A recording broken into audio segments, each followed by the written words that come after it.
Maintenant.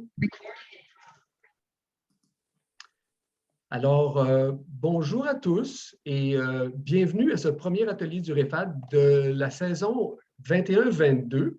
Ça nous fait excessivement plaisir de vous avoir parmi nous aujourd'hui et on vous encourage à vérifier sur notre site en ligne pour voir les différentes activités de perfectionnement qui sont prévues pour la saison. Avant de passer la parole à l'équipe du Collège de la Cité, qui est aujourd'hui nos communicateurs, j'aimerais remercier sincèrement Patrimoine canadien et le Secrétariat du Québec aux relations canadiennes pour leur généreux appui financier qui supporte le REFAD depuis 1988 maintenant. Des remerciements tout particuliers à nos présentateurs, M. Olivier Chartrand, qui est gestionnaire du développement de la formation en ligne, et Mme Pascale Bellier, coordonnatrice du développement des apprentissages en ligne, tous les deux au Collège La Cité. Alors, Olivier, sans plus tarder, à toi la parole. Bonjour tout le monde. Merci Robert, merci au REFAD. C'est un grand plaisir pour moi, pour Pascal, pour le Collège de la Cité aujourd'hui de participer, de vous présenter cette table d'échange-là. On avait bien hâte de pouvoir vous présenter puis pouvoir vous parler. Donc, merci à tous ceux et celles qui sont joints avec nous. Merci de vous présenter aussi dans le clavardage pour voir avec qui on va travailler ce midi. Comme Robert l'a bien mentionné, on va parler du guide de développement de la formation en ligne selon un modèle pédagogique par compétences. Donc, c'est la première activité des ateliers 2021 du REFAD. Puis, je suis aussi vice-président au conseil d'administration du REFAD. Puis, pour moi, ça fait plaisir de lancer évidemment cette saison. Vous allez voir, vous avez probablement déjà vu, il y a tout plein de belles activités qui s'en viennent cet automne et cet hiver. Dont plusieurs perspectives administratives, étudiantes, enseignement, technopédagogie. Donc, il y en a vraiment pour tous les goûts. Donc, merci d'être là. Et aujourd'hui, on vous parle du Collège de la Cité. On vous parle du guide qu'on a développé pour le développement de l'approche par compétences en ligne. Je ne sais pas si vous connaissez le Collège de la Cité, peut-être que vous en avez entendu parler. Je vais juste prendre quelques mots pour vous situer. Donc, le Collège de la Cité, c'est à Ottawa. On a plusieurs campus. On en a un aussi à Toronto. Il y en a dans quelques régions autour d'Ottawa. Mais c'est un des deux collèges francophones en Ontario. Donc, on a plusieurs milliers d'étudiants, plusieurs centaines de membres du personnel. On a aussi de la formation, évidemment, en ligne, dont on va parler, mais on est vraiment dans toutes sortes de modes de prestations. Et depuis la pandémie, évidemment, comme tout le monde, on travaille à répondre aux besoins et à s'adapter. Donc, par curiosité, est-ce qu'il y en a qui ne connaissaient pas le Collège de la Cité? Peut-être écrit dans le clavardage. Si vous avez des questions, rapidement, je peux vous lire. Sinon, en tout cas, si vous ne connaissez pas, ça me fera plaisir de vous donner de l'information par la suite. Donc, il y en a quelques-uns qui ne connaissaient pas, donc c'est très bien. Toujours intéressant de prendre un moment pour présenter le collège. J'aimerais aussi vous présenter notre petite équipe du développement de la formation au Collège de la Cité. Donc, pour le développement de la formation en ligne, bon, évidemment, Pascale Bellier est là avec moi aujourd'hui comme coordonnatrice du développement des apprentissages en ligne. Flora, Philippe et Mara qui forment le cœur de notre petite équipe de développement de formation en ligne. On a aussi plusieurs dizaines de ressources, fournisseurs de services. On travaille avec des collègues, des conseillers pédagogiques au collège, plusieurs professeurs, des technopédagogues aussi, des gens qui font une grande équipe avec nous. Mais c'est notre petite équipe. Puis derrière le guide du développement de la formation en ligne qu'on a développé avec les gens qu'on a consultés, c'est cette petite équipe-là qui est derrière les efforts et les intentions. Aujourd'hui, on est ici pour vous parler du guide. Ce ne sera pas nécessairement une lecture complète du guide, évidemment. On a préparé une activité pour vous présenter un petit peu à quoi la dynamique du guide, à quoi représente, à quoi justement comment on est capable de témoigner de notre expérience derrière ce guide-là. On veut que ce soit un partage de notre côté, certaines approches itératives qui vont peut-être vous parler, qui vont avoir des atomes crochus peut-être chez vous, des réflexions, des constats qu'on veut avoir avec vous. Donc, on souhaite que l'atelier soit dynamique. On va faire je vais vous présenter dans quelques instants un contexte pour que vous puissiez voir où est-ce qu'on se situe, où est-ce que ce guide-là, où est-ce que cette recherche-là s'est située. Et on va avoir 4 échanges principaux où est-ce qu'on va avoir un partage de constats et on va faire appel aussi à vos questions, vos remarques, vos constats. Je pense qu'on est un groupe, donc on est près d'une trentaine. On peut se le permettre. Donc, soyez pas gênés si vous voulez prendre la parole, écrire quelque chose dans le clavardage. On va être très attentif à vos interventions. La structure du guide va suivre aussi les échanges. Donc, juste rapidement, là, vous dire que les 4 points de démarrage, conception pédagogique, développement et design numérique, puis en action, l'amélioration continue, c'est comme ça qu'on a structuré le guide aussi. Donc, nos échanges vont faire un genre de miroir là-dessus. Plus haut, je ne sais pas si vous voyez ici, en haut, le shortcut URL, ça, c'est le lien vers les diapositives. Donc, je ne sais pas, Pascal, si tu peux copier-coller le lien dans le clavardage, il ne faut pas qu'on le perde. Ça, c'est le lien vers les diapositives. Donc, si vous voulez nous suivre en temps réel dans la présentation, vous allez vers ce lien-là et vous allez être capable de suivre les diapos, d'attraper les liens, les informations si jamais on ne les a pas à l'écran. Ça va? Excellent. Donc, un petit peu de contexte avant de rentrer dans les activités et le guide de développement. Au Collège de la Cité, on a le développement de la formation en ligne autour d'une transformation pédagogique par compétences. Puis l'équipe multidisciplinaire dont je vous parle avec les collègues, c'est une équipe avec 3 axes. Donc, la conception pédagogique, le design, développement numérique et l'amélioration continue. On travaille avec tout le collège pour avoir une harmonie de nos bonnes pratiques, que ce soit en classe, hybride, à distance, en ligne. Donc, l'ingénierie pédagogique se travaille de façon similaire, même si les modes de prestation vont offrir certaines adaptations. Brièvement, la structure de base pour l'approche pédagogique par compétences, c'est divisé en unités de 14 heures. Donc, si on regarde un cours de 42 heures ou 45 heures, il est divisé en 3 morceaux. Donc, on regarde à morceler les cours en petits morceaux, en unités d'apprentissage. Il y a aussi un alignement pédagogique avec une compétence et un indicateur de développement. Ça, c'est des termes importants. Donc, les programmes sont alignés avec des compétences, puis chaque unité d'apprentissage de 14 heures est alignée avec un indicateur de développement. Donc, ça, c'est des termes reliés à l'approche par compétences sur lesquels on a basé. Là, vous allez les revoir souvent, évidemment, dans le guide. Une enveloppe de cours, c'est 3 unités. Et évidemment, il peut y avoir plusieurs compétences techniques par programme. Juste pour vous donner un aperçu, on est en 2021, j'allais dire 2022, le temps passe des fois trop vite. Ça fait depuis 2017 qu'on est en train de travailler le modèle pédagogique de la cité par compétences. Déjà en 2017-2018, il y avait 10 programmes de transformés. On développait déjà des premiers prototypes d'unités d'apprentissage en ligne par compétences. Là est venu 2019-2020, on a voulu avoir une approche par programme. L'alignement pédagogique a été renforcé avec l'ingénierie pédagogique. 20 programmes ont été développés, transformés en classe, certains programmes en ligne.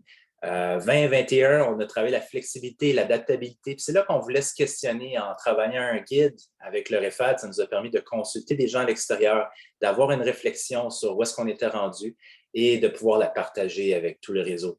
Donc, la continuité du développement des programmes en ligne s'est poursuivi dans ces années-là.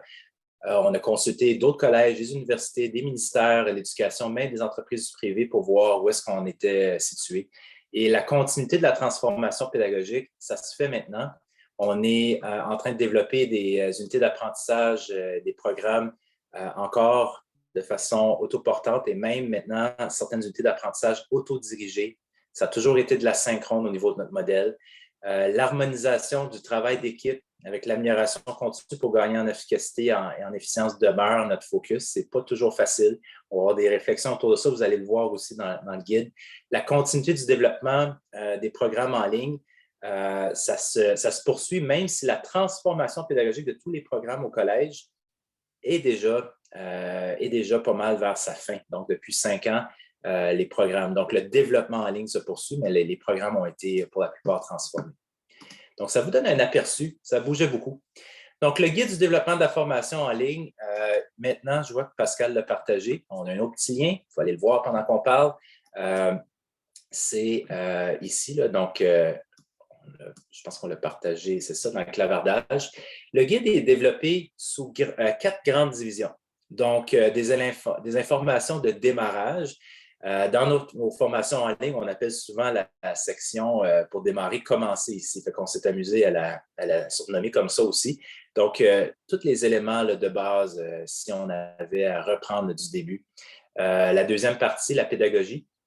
Tout le design pédagogique, design de l'évaluation. On va en parler tout à l'heure, comment c'est au cœur de l'approche. On aimerait avoir vos points de vue aussi sur ces défis-là que pose au niveau du design de l'évaluation par compétences. L'approche de développement numérique, design numérique et l'expérience d'apprentissage, donc le user experience, comme on dit en anglais, et l'action, des pistes d'exploration, l'amélioration continue, comment se passent justement les étapes de prestation, comment on doit demeurer attentif à toute l'amélioration continue. Donc, vous avez rentré dans le guide, vous êtes peut-être en train de naviguer les différentes sections. Comme je vous dis aujourd'hui, le but, ce n'est pas de vous présenter le guide, c'est d'en faire un lancement, mais d'avoir des activités autour des grandes thématiques. Justement, dans la section démarrage, si vous l'ouvrez, vous allez voir, il y a tout plein d'informations sur qu'est-ce que c'est l'approche par compétences, qu'est-ce qu'on doit définir, qu'est-ce qu'on doit travailler au tout début du projet. Puis, on va avoir 4 éléments de discussion. Puis encore là, je vous invite à participer et à échanger vos conseils, vos constats, vos remarques. Et j'invite ma collègue à animer cette première partie de discussion. Donc, à toi la parole, Pascal.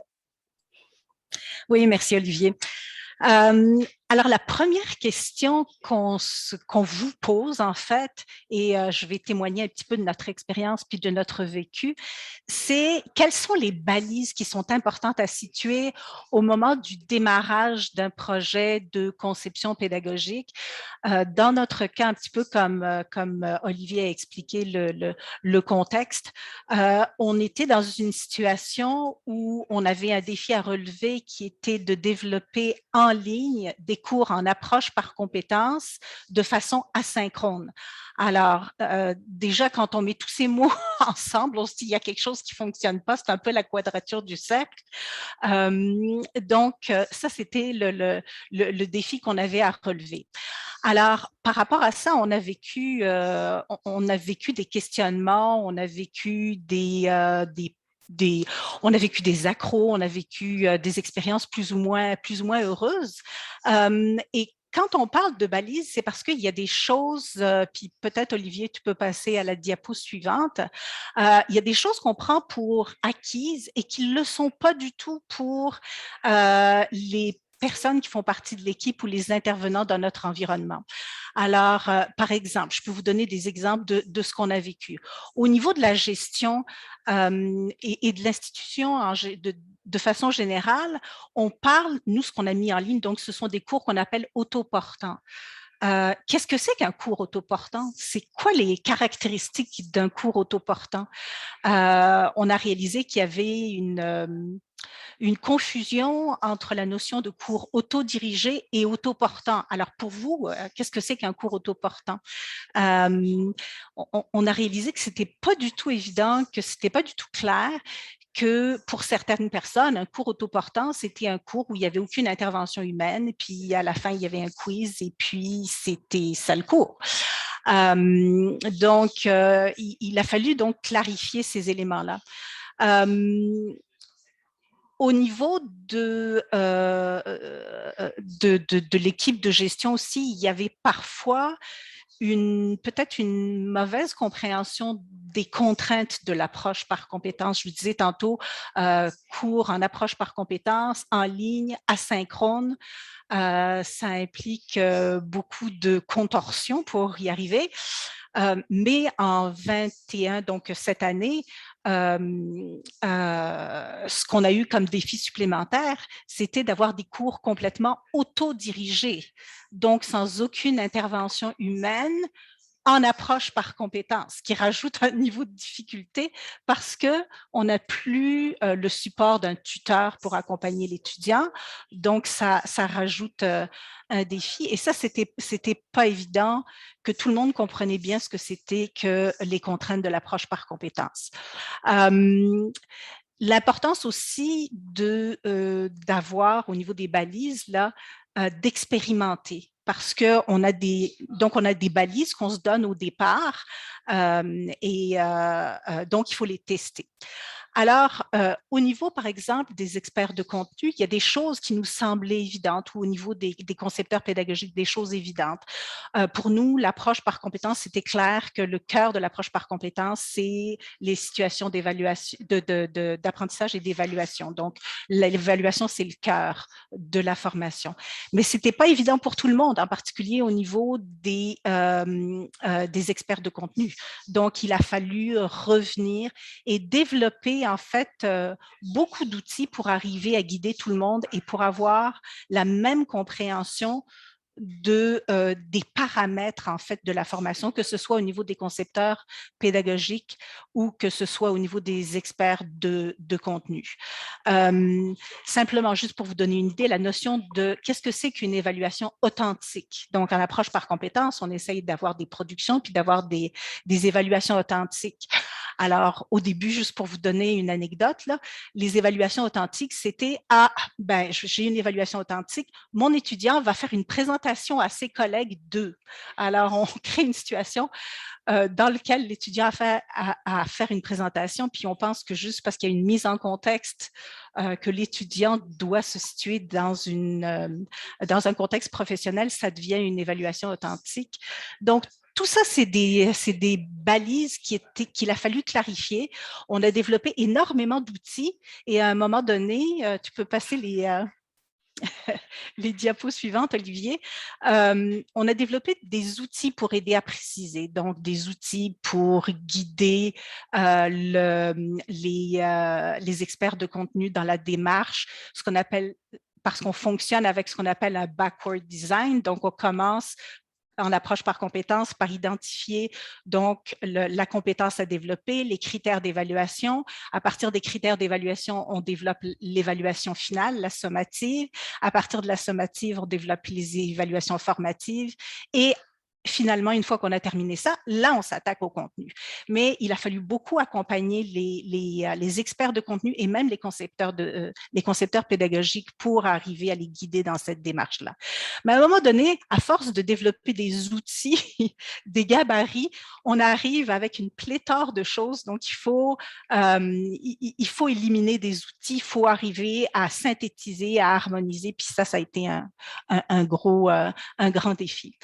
Alors, je vous relance la question pour ceux qui travaillent donc peut-être en approche par compétence, ceux qui travaillent en formation en ligne. Pour vous, dans un démarrage de projet comme ça, pour vous, c'est quoi les balises essentielles à situer, donc les balises, les éléments à clarifier au niveau du démarrage de projet? Fait que, je ne sais pas, Olivier, si on veut prendre quelques minutes pour laisser les gens répondre. Absolument, oui. Surtout avec le modèle pédagogique par compétence. Pour ceux qui ont déjà eu l'expérience, comment vous avez vécu la précision des balises? Comme Pascal l'a mentionné, nous, on a été autour de toutes sortes d'éléments au niveau du mode de prestation, au niveau des rôles, que ce soit des joueurs dans le développement ou des joueurs dans la prestation. Et ce serait intéressant de voir avec vous, en regardant aussi, en feuilletant le guide, comment vous le voyez, vous, cette particularité-là de l'importance de préciser les balises dans un modèle pédagogique par compétence. Je vois un commentaire de type de clientèle ou d'apprenant. Oui, l'apprenant est au cœur de notre démarche. On parlait de projets pilotes. Comment eux nous ont aidés? C'est comique parce que Pascal, on vous partage des éléments, puis c'est très humain, hein? Puis les étudiants nous ont permis de remettre certaines balises en question de la façon qu'on les présentait. Donc, les projets pilotes ont eu beaucoup d'importance sur justement à qui on avait affaire. Les clientèles traditionnelles, non traditionnelles, ça a un impact aussi. Oui, on s'est rendu compte aussi que beaucoup d'étudiants, beaucoup d'apprenants n'étaient pas nécessairement aussi à l'aise qu'on pouvait penser avec la technologie. Donc, il a fallu reconsidérer certains choix, certains paramètres. Vous allez retrouver dans le guide certains extraits de nos conclusions au niveau de projets pilotes, donc certaines évaluations qu'on a faites. Donc, vous allez retrouver ça en annexe. Ça, c'est une des choses qui est très intéressante. Madame Lynn Landry, les compétences acquises au préalable, justement. Oui, intéressant. Et effectivement, nous, dans l'expérience qu'on a eue, en fait, on a développé 3 programmes. Donc, un programme qui est de niveau diplôme en Ontario, donc l'équivalent d'un diplôme de cégep.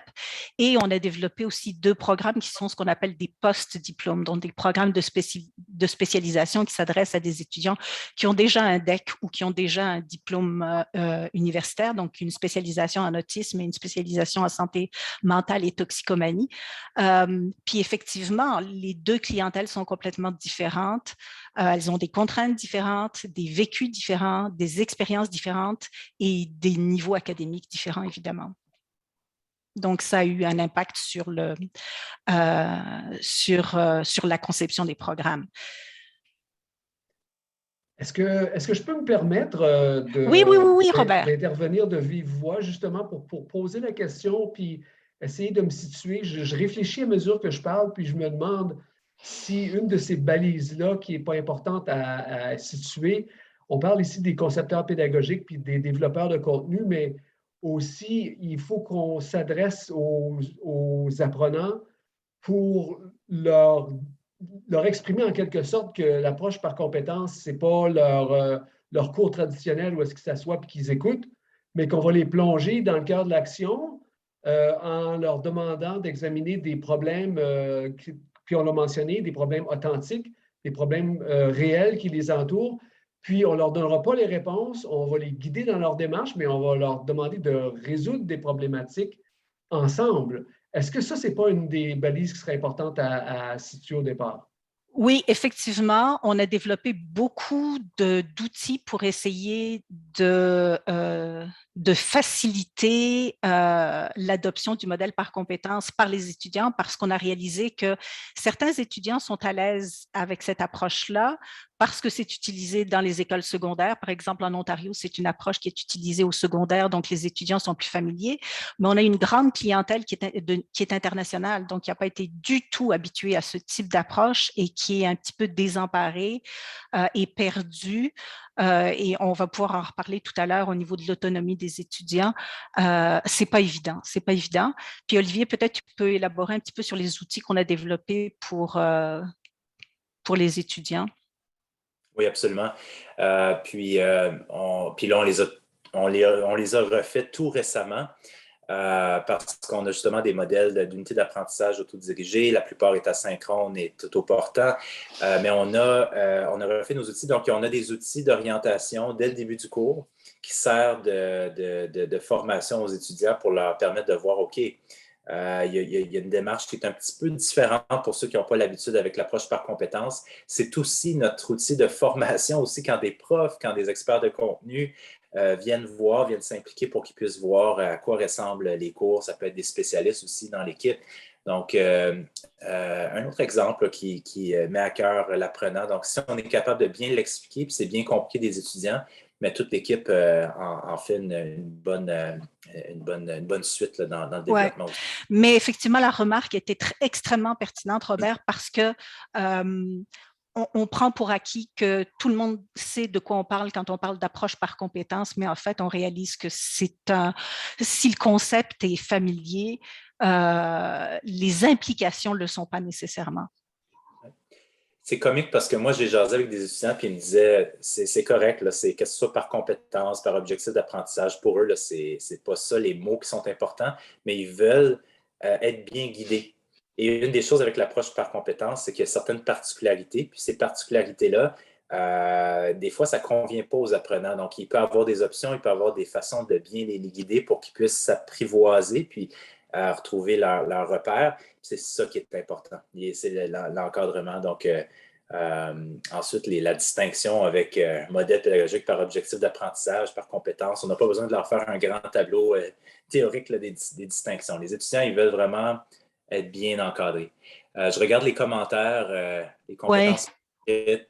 C'est crucial, l'accessibilité des contenus. Les normes d'accessibilité en Ontario sont très importantes aussi. Donc, on a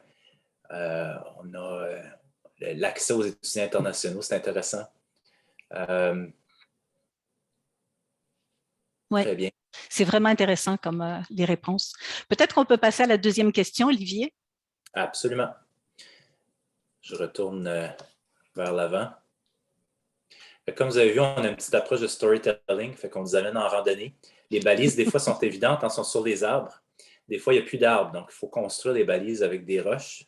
C'est une belle analogie pour dire que dans ce travail-là de balises de compréhension commune, il y a du temps, puis il y a de l'énergie de l'équipe, puis il faut respecter, il faut être patient aussi parce que ça ne se crée pas en quelques semaines, puis tout est défini.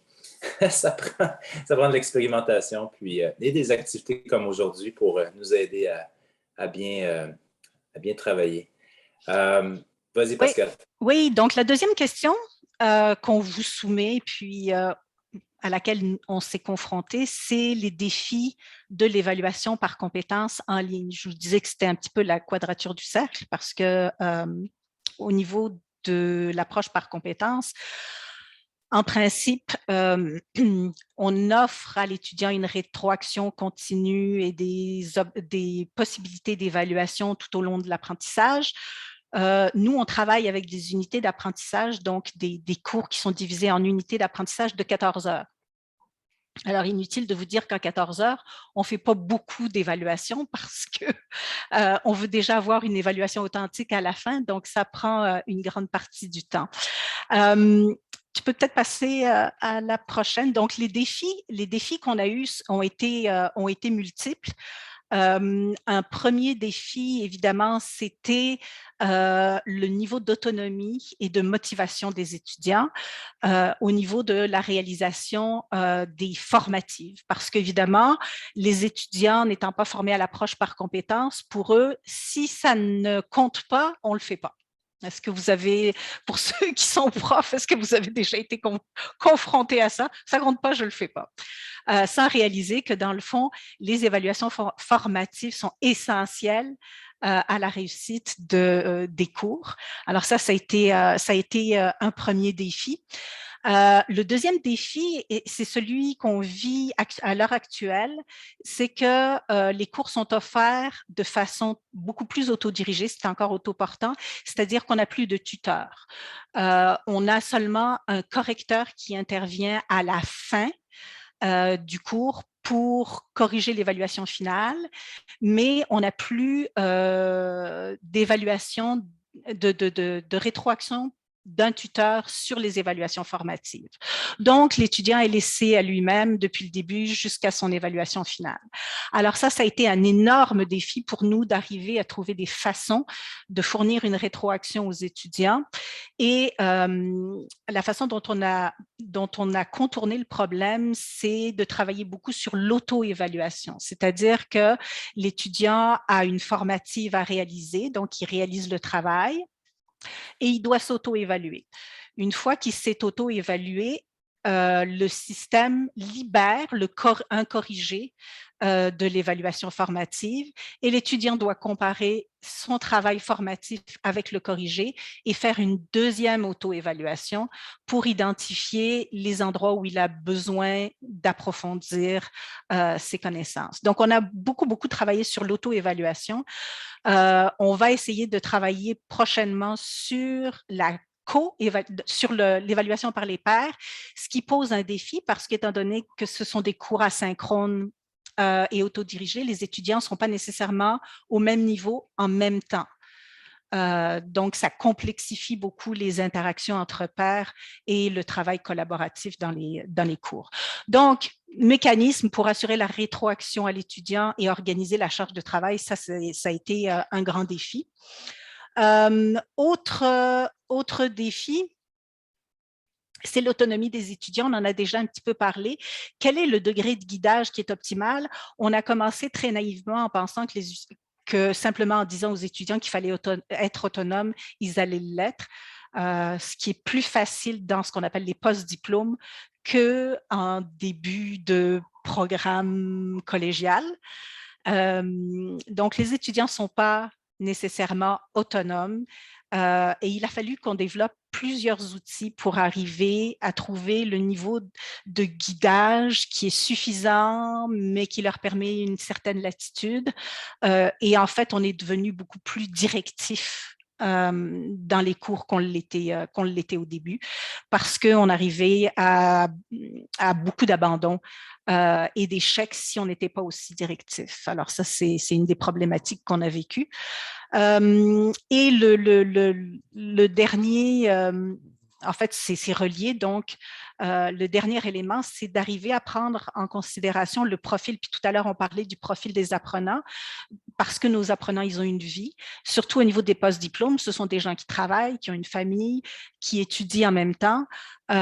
Comment est-ce qu'on peut les guider pour leur permettre de concilier tout ça et limiter les abandons en cours de programme, maintenir la persévérance au niveau des cours, surtout en l'absence d'un tuteur. Alors ça a été aussi un gros défi qu'on a vécu.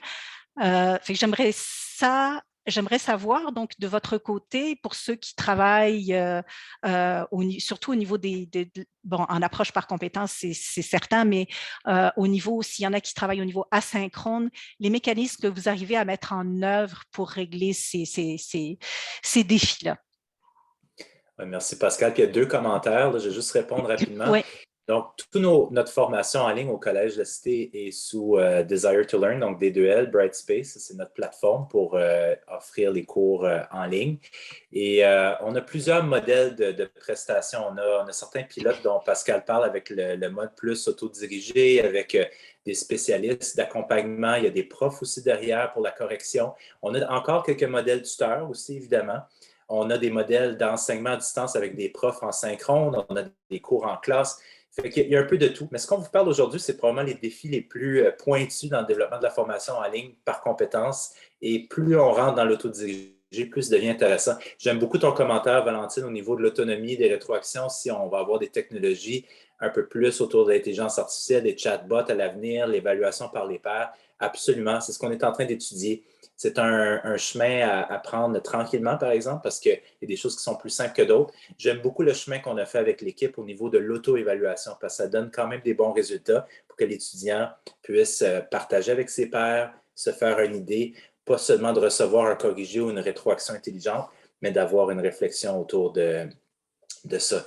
Donc, le rôle d'accompagnement est toujours là, mais il est à différents degrés dépendamment de l'autonomie de l'étudiant.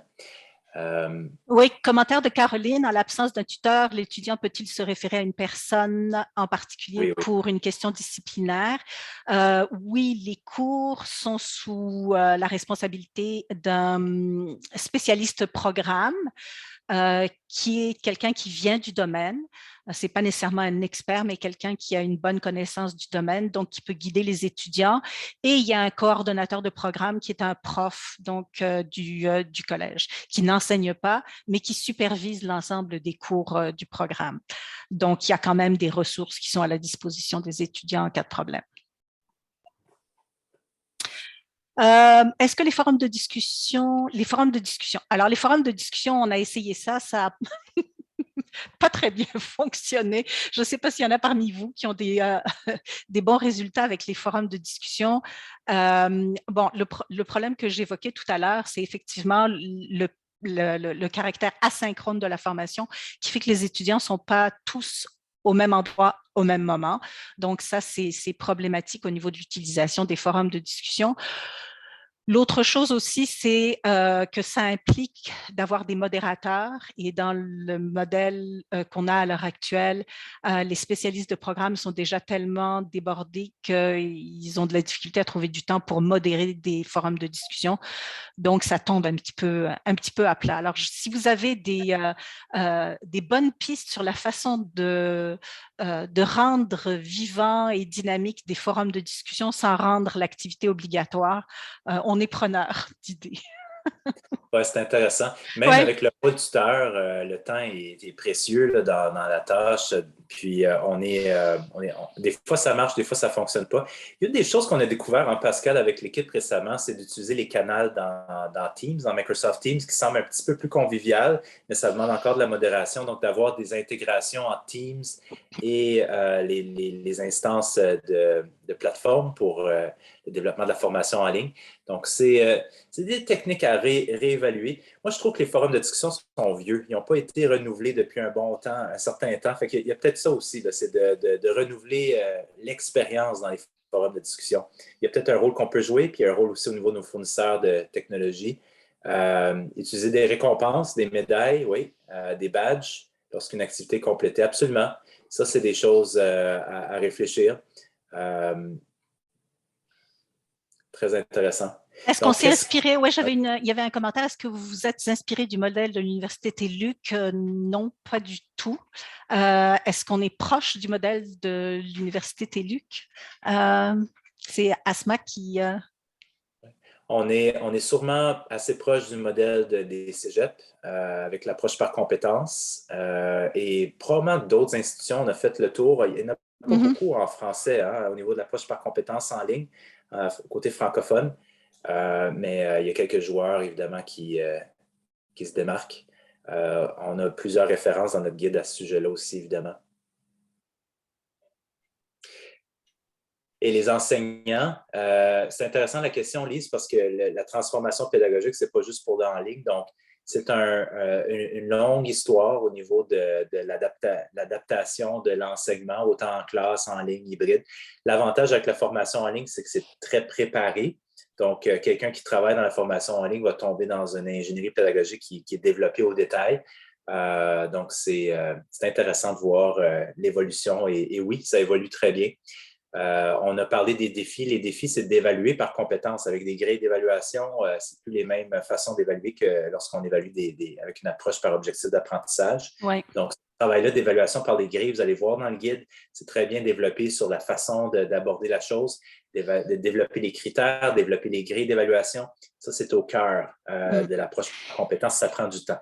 Et récemment, le dernier défi qu'on a eu et qu'on a relevé, je pense, avec assez de succès, c'est d'évaluer certains éléments de compétences, je ne dirais pas les compétences, mais certains éléments de compétences sous forme de questionnaire, avec des questions complexes et des mises en situation. Donc ça, on a réussi à le faire. Ça demande énormément d'investissement en temps, mais ça fonctionne. Oui. On utilise effectivement, Lynn, les grilles d'évaluation dans D2L. Ça fonctionne très bien avec des critères, des descripteurs, des rétroactions intelligentes. On a testé aussi Teams. Oui, c'est bien. Il y a une belle intégration qui est possible entre Teams et Microsoft avec D2L qui est possible. C'est bien. Alors, si vous voulez, on peut continuer. Est-ce que quelqu'un aimerait prendre la parole? On n'a pas entendu beaucoup les gens.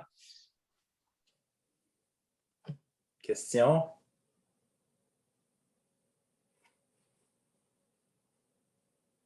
Je pense, Monsieur Yves Labrèche, est-ce que vous essayez de... Allez-y, activez votre micro. D'accord, merci. Alors, une première question, parce que je m'intéresse beaucoup à l'enseignement asynchrone, parce que c'est avec ça surtout là, que je fonctionne. Et puis, ma question, c'est pourquoi la réduction du nombre de tuteurs ou de professeurs avec lesquels les étudiants peuvent interagir, que ce soit par courriel ou dans un forum. Alors, est-ce que c'est des questions purement financières?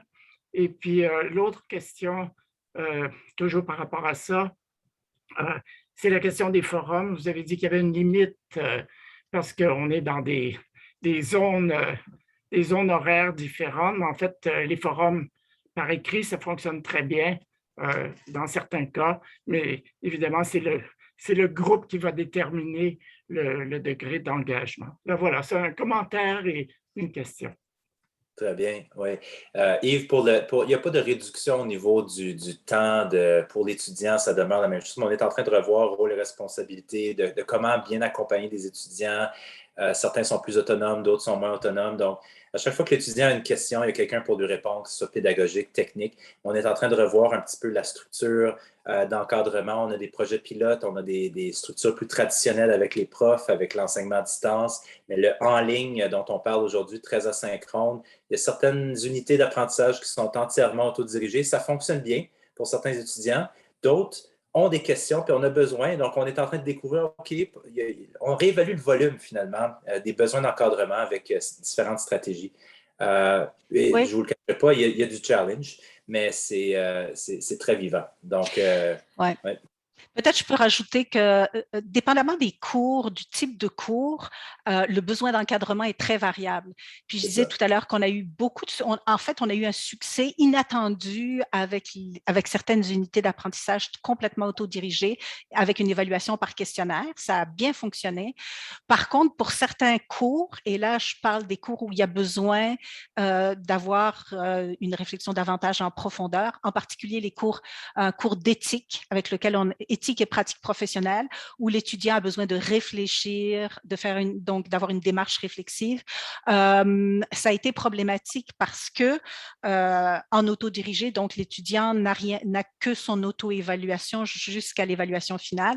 Et là, on se rend compte que s'il y a des problématiques au niveau de la prise de conscience de certains aspects ou de certains raisonnements qui sont fautifs, c'est un peu trop tard pour corriger. Alors, on se rend compte que ce type de cours-là, il y a besoin davantage d'accompagnement que pour d'autres cours qui sont peut-être plus techniques, plus faciles à... Exactement. Ouais. Pour ajouter aussi à ce que Pascal mentionne, on a évidemment des évaluations finales autodirigées, puis elles ne sont pas comme d'habitude. Donc, ce n'est pas juste des simples questionnaires, on a des mises en situation, des questions complexes, une approche que chaque étudiant a un peu une version unique là, de son évaluation.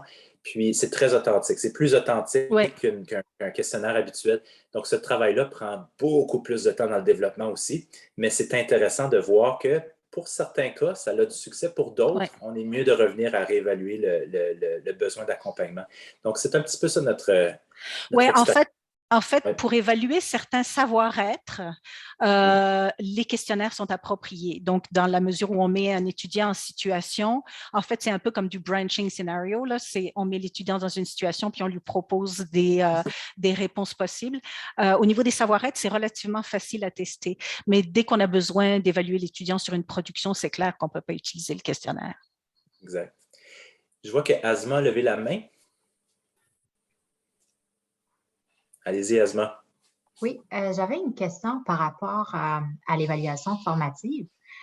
Si on part du principe que l'évaluation des apprentissages n'est pas uniquement associée à la sanction, mais qu'elle a aussi un rôle ou une fonction formative importante dans le passage de l'étudiant, pourquoi on avait choisi de ne pas donner, je dirais pas un 20%, mais quand même un petit bonbon quelque part là, pour essayer d'encourager les étudiants pour faire justement les activités qui vont les aider à développer leurs compétences. Merci.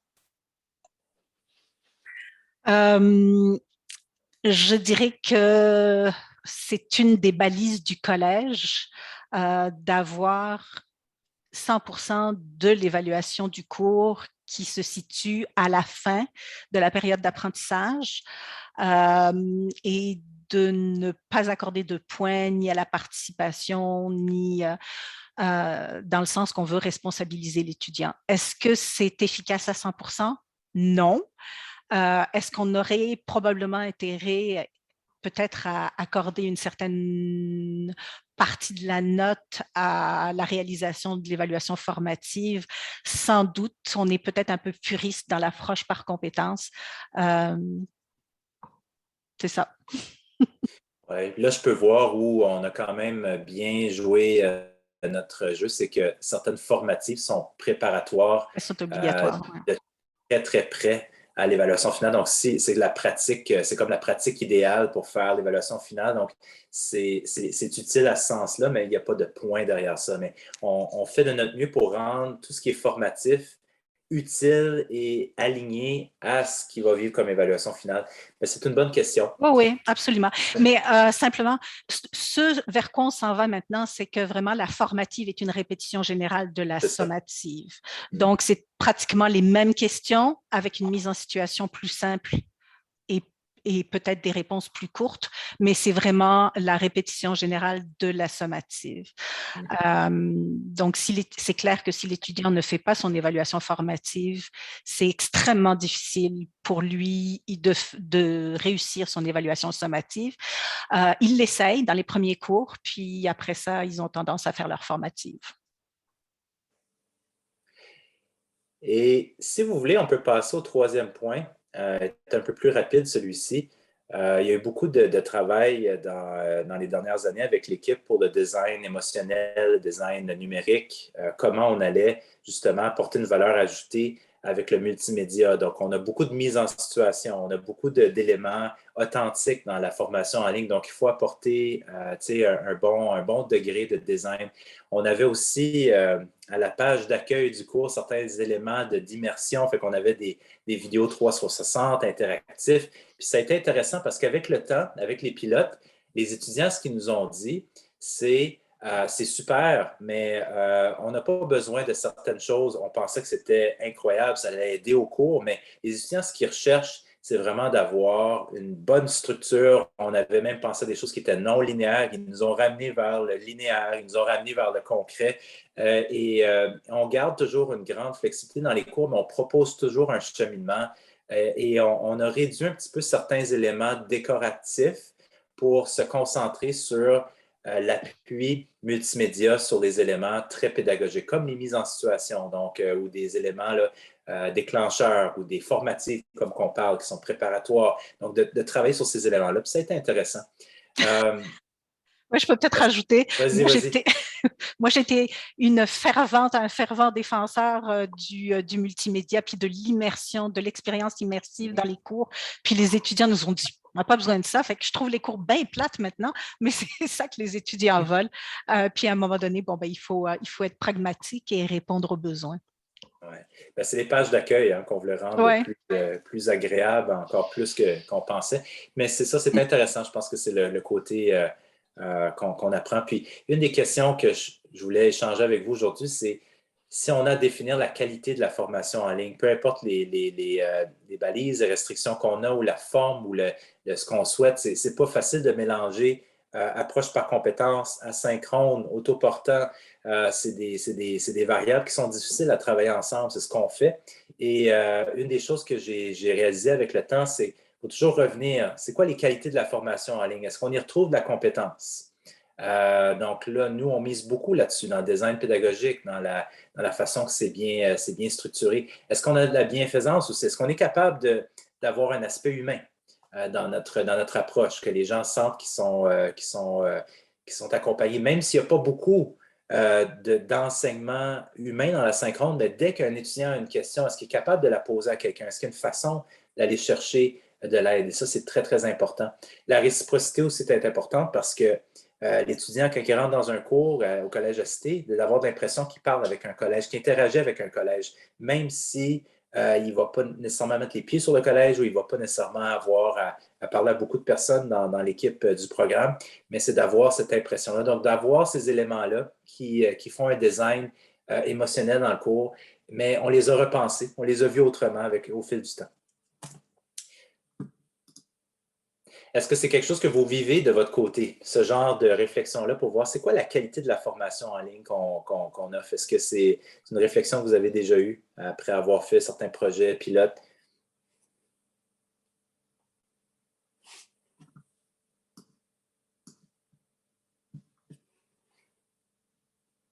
N'hésitez pas si vous avez des commentaires ou éléments de partage.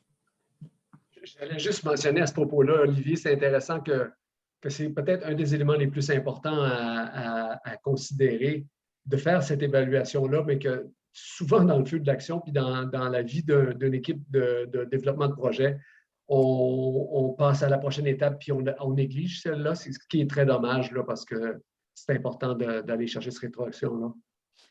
Oui, c'est pour ça que ce qu'on mentionnait au début par rapport au projet pilote, c'est capital, parce que quand on a un projet pilote, ça veut dire qu'on se donne l'autorisation de faire des modifications et on accepte les erreurs ou les faiblesses. Donc, on peut remettre en question certains éléments à la suite de l'évaluation des pilotes.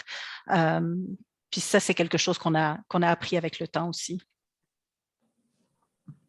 Quelqu'un avait levé la main aussi, je ne me rappelle pas. Ah, Catherine, oui, c'est ça. Oui, j'allais partager qu'effectivement, c'est une réflexion que nous, on a eu à avoir dans des cours de francisation en ligne, se questionner sur le contenu qu'on voulait le plus possible visuel, beaucoup d'images, beaucoup d'intégration. On voulait que ce soit le plus authentique possible. On s'est rendu compte qu'on est en ligne, après tout, hein, on est en ligne. Donc, voilà, des fois, il faut réfléchir à revenir au contenu puis à l'objectif concret qu'il faut atteindre et que les étudiants veulent atteindre au travers de tout ça. Des fois, donc, on est revenu à quelque chose, des fois, qui est plus pur, plus linéaire. Ça, c'est une réflexion qu'on a eue, là. Est-ce qu'on veut quelque chose qui soit plus éclaté ou plus dirigé? Donc, on est revenu, nous aussi, à quelque chose d'un petit peu plus linéaire dans nos séquences. Donc, de faire des séquences vraiment là, qui va de l'exploration vers une synthèse, un transfert des acquis. Donc, oui, c'est une réflexion qu'on a eue à avoir de notre côté aussi.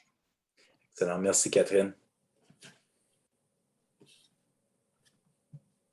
Je vois aussi dans le clavardage les problèmes de plagiat et tricherie.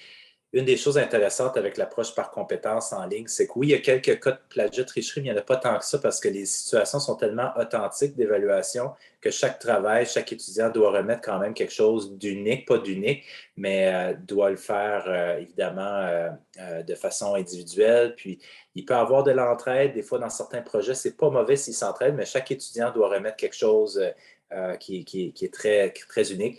Dans nos évaluations qui sont autodirigées, on a des grandes banques de questions.